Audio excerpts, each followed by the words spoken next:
পশ্চিম মেদিনীপুরের ডেবরা বাজার ওভারব্রিজের দেওয়াল। শনিবার সন্ধ্যের পর এই পোস্টার পড়েছে সেখানে। লেখা রয়েছে, মাননীয় সুকান্ত মজুমদার মহাশয় যদি মনে করেন রতন দত্তকে ঘাটাল সাংগঠনিক জেলা সভাপতি করবেন, তাহলে সমস্ত জেলা কমিটি সহ মণ্ডল সভাপতি নিয়ে আমরা পদত্যাগ করব।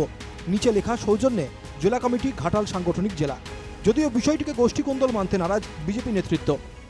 এখানকার অ্যাকচুয়ালি তৃণমূলের লোকেরা যারা এখানকার নেতৃত্ব আছে তারা রতন দত্তকে যথেষ্ট পরিমাণে ভয় পায়, বিশেষ করে নিচু তলার লোকেরা।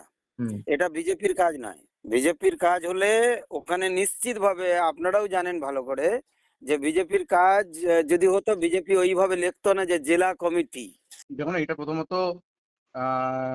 পোস্টার কালচারটা বিজেপির নয়, এটা পুরোপুরি আমার যেটা ধারণা এটা তৃণমূলেরই চক্রান্ত। বেশ কিছুদিন ধরে আমরা দেখছি যে তৃণমূলের গোষ্ঠীদ্বন্দ্ব প্রবল। এই ডেবরা ব্লক, ওখানকার যে ব্লকের সভাপতি, তার বাড়ি নিজেদের লোকরাই ঘেরাও করছে।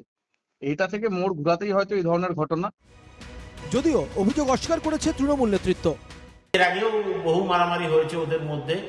ডেবরাতে চেয়ার ছোঁড়াছুঁড়ি, ভাঙাভাঙি, পার্টি অফিস ভাঙচুর, মেদিনীপুরে ভাঙচুর, গড়বেতায় ভাঙচুর, দাঁতনে মারধর, চতুর্দিকে দুটো জেলাতেই হয়েছে। আমরা মনে করি না যে বিজেপি কোনো অ্যাটল রাজনৈতিক দল। হিন্দু মুসলমান জিগির তুলে এই দলটি কোনো রকমে বেঁচে থাকতে চায়, মানুষকে সূক্ষ্মভাবে খেলিয়ে দিতে চায় তাদের দিল্লির নেতারা। কিন্তু এখানকার নেতাদের হাতে কোনো কাজ নেই। ঘরের কেচ্ছা বাইরে বেরোতেই তৃণমূলের ঘাড়ে দোষ চাপানোর চেষ্টা, বলছে তৃণমূল। বিজেপিকে অরাজনৈতিক দল হিসাবে টিকে থাকতে হবে, কটাক্ষ শাসকের। ইন্দ্রজিৎ সাহুর রিপোর্ট, NKTV বাংলা।